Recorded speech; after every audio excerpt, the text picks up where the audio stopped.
अब हम एक छोटा सा डिस्कशन करेंगे सूडो कोड कैसे लिखा जाता है। तो आपको मैंने पहले पिछले सेशन में ये बताया था कि जो भाषा होगा सूडो कोड का वो आम भाषा होगा, वो प्रोग्रामिंग लैंग्वेज या इम्प्लीमेंटेशन का नहीं होगा। एक एग्जाम्पल से बता सकता हूँ। अगर मुझे समझ लीजिए ए एक वेरिएबल है जिसमें नंबर 10 है, अगर मुझे उसे स्क्रीन पे दिखाना है, अगर मुझे सूडो कोड में लिखना है तो मैं ऐसे लिखूंगा, डिस्प्ले वैल्यू ऑफ ए। ये रहा सूडो कोड का भाषा। अगर मुझे ए का वैल्यू सी में दिखाना है तब मैं कहूंगा प्रिंटफ परसेंटेज डी ए। तो ये रहा इम्प्लीमेंटेशन का भाषा। मेरा इम्प्लीमेंटेशन का भाषा था सी प्रोग्रामिंग लैंग्वेज और मेरा आम भाषा था ए वाला। तो हम सूडो कोड लिखने के लिए आम भाषा यूज करेंगे। तो जब हम सूडो कोड लिखेंगे हम कुछ कीवर्ड्स यूज करेंगे। यानी अगर हमें यूजर से कुछ इनपुट लेना है या डेटा पढ़ना है तब हम कहेंगे read input, enter the data, get the data, scan the data, get a number, read a number, put a number, ये सब कहेंगे। अगर हमें कुछ डेटा दिखाना है स्क्रीन पे या आउटपुट पे दिखाना है तब हम कहेंगे print the value of A. अगर हमको ए को वैल्यू को दिखाना है, display the value of A, show the value of A, write the value of A. अगर हमें समझ लीजिए हमें ए प्लस बी करना है और ए और बी को जोड़ना है तब हम क्या कहेंगे, compute the sum of A and B and store the answer in a variable called as sum. तो ये रहा। अगर आप ऐसे लिख रहे हो, अगर एक ऐसा था, अगर आप सी में लिखते थे तो ऐसे लिखते थे, sum is A plus B. अगर आपको ए प्लस बी जोड़ के इसका रिजल्ट सम में डालना है, आप कैसे कहते थे, एड द सम ऑफ और take the value of A and B, add the sum of add a to b and then store the sum or store the result in a variable called as sum। और C में आप इस तरह लिखते थे। तो उसके लिए आप क्या कह सकते थे, calculate the sum of a and b and store the result in a variable sum. So हम कैलकुलेशन के लिए वर्ड यूज करेंगे कंप्यूट, कैलकुलेट और डिटरमाइन। हम हर प्रॉब्लम सॉल्विंग, हर एल्गोरिथम या सूडो कोड से पहले हमें जनरली जो वेरिएबल यूज करते हैं उसके बारे में बताना एक अच्छी आदत है, ताकि हमें पता चले कि वेरिएबल कहाँ यूज हो रही है और किस तरह यूज हो रही है। अगर हम इन वेरिएबलों को, जैसे ए बी वेरिएबल है, अगर हम इन्हें कोई इनिशियल वैल्यू देना है तब मैं कहूँगा सेट ए टू 0। तो ये कहूँगा मैं सेट ए टू 0। अगर मुझे प्रोग्राम में लिखना था तो मैं ऐसा लिख जाता, ए एल्गोरिथम में ए टू 0, प्रोग्राम में होता ए इज असाइन द वैल्यू 0। तो इनिशियलाइज सेट मतलब उन्हें शुरुआत में कोई वैल्यू देने के लिए मैं ये तरीका अपनाता था। तो आपको थोड़े एग्जाम्पल्स बताऊंगा जिस तरह से आप एल्गोरिथम में लिखते हो, आप सूडो कोड में नहीं लिखना चाहिए। जैसे ये रहा, अगर आपको i का वैल्यू 1 से बढ़ाना हो तो आप एल्गोरिथम में i is assigned i plus 1 लिख सकते हो, लेकिन ये सूडो कोड में आप अवॉइड करें तो बेहतर होगा। तो सूडो कोड में कैसे लिखोगे आप, ऐसे लिखोगे, ऐसे लिखोगे। आप लिखोगे increment the value of i by 1, ताकि i का वैल्यू जो है 1 से बढ़ेगा। ये जो लिखोगे आप एल्गोरिथम में, ये जो रहेगा सूडो कोड में।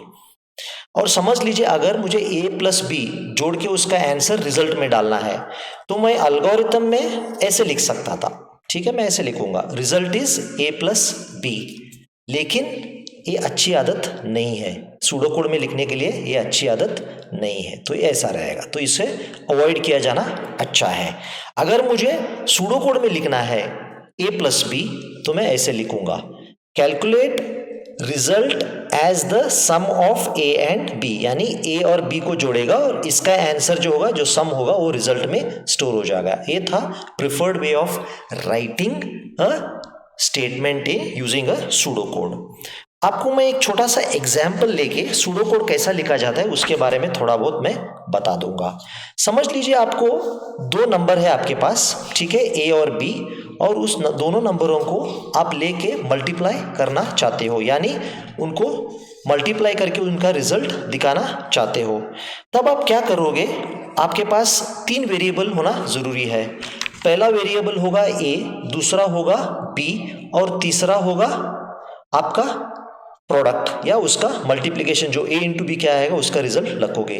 तो आप क्या कहोगे, take variables A B and product, मतलब मैं 3 वेरिएबल लूंगा ए बी और उनके नाम है प्रोडक्ट। तो मैं उसको ऐसे अंडरलाइन कर रहा हूं तो आपको पता चले कि ये वेरिएबल है जो यूजर एंटर करेगा या चेंज हो जाएंगे। अगर हमें प्रोडक्ट फाइंड आउट करना है तब हमें इन दोनों का ए और बी का इनपुट लेना होगा। तो अगला मेरा स्टेप होगा रीड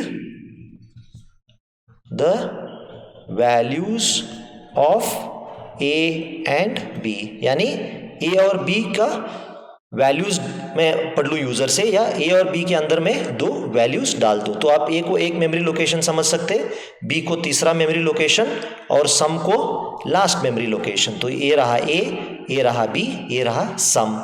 अगर मैं ए का वैल्यू 5 एंटर करता, बी का वैल्यू 10 एंटर करता, तो यहाँ पे ये स्टेप कंप्लीट हो जाता। इसके आगे मुझे क्या करना है, सॉरी अब सम नहीं होगा, ये प्रोडक्ट होगा। तो मुझे इन दोनों को मल्टीप्लाई करके इसका रिजल्ट प्रोडक्ट में रखना होगा। तो मैं क्या कहूंगा सूडो कोड भाषा में, compute product of A and B and store in prod। ठीक है, तो इसका मतलब क्या है, a इंटू बी, यानी a इंटू बी को मैं मल्टीप्लाई कर रहा हूं, इसका रिजल्ट जो होगा प्रोडक्ट में चला जाएगा। आखिर स्टेप में मुझे क्या करना, ये जो आंसर है मुझे दिखाना पड़ेगा। तो मैं क्या कहूंगा, display the value in product. तब क्या होगा, सपोज लीजिए हमारे वैल्यूज 5 और 10 थे, 5 इंटू 10 50, तब ये आउटपुट स्क्रीन पे 50 दिखाई देता। तो अगर आप देख रहे हो मैं सूडो कोड में अंग्रेजी जैसा लिख रहा हूं। अगर मुझे यही था, अगर मुझे एल्गोरिथम में लिखना था तब मैं ऐसा लिखता, a is assign 0, b is assign 0 और prod is assign the value 0। अगला स्टेप पे मैं क्या कहता, read a comma b, a और b के अंदर वैल्यू पढ़ता। थर्ड स्टेप में मैं क्या करता, prod is assign the value a into b, मतलब ये मल्टीप्लीकेशन है, स्टार सिंबल।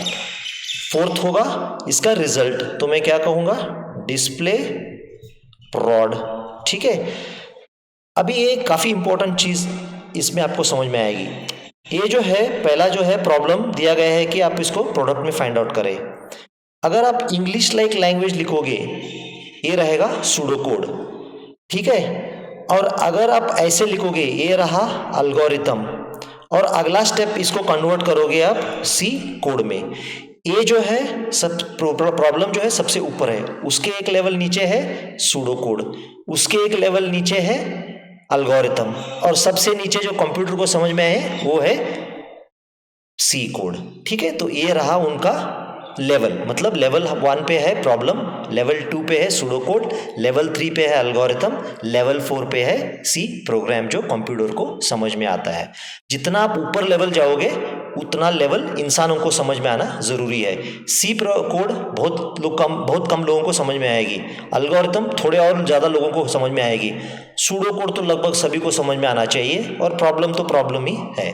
ठीक है, तो ये रहा सूडो कोड किस तरह लिखा जाता है और कैसे एक प्रॉब्लम को सॉल्व करने की, आम भाषा में कैसे एक प्रॉब्लम की सलूशन लिखा जाता है। ठीक है, तो अगला वीडियो में मैं क्या बताऊंगा आपको, सूडो कोड और एल्गोरिथम का डिफरेंस यानी फर्क, एक अच्छा सा एग्जाम्पल लेके आप उन दोनों का डिफरेंस आपको मैं बता दूंगा।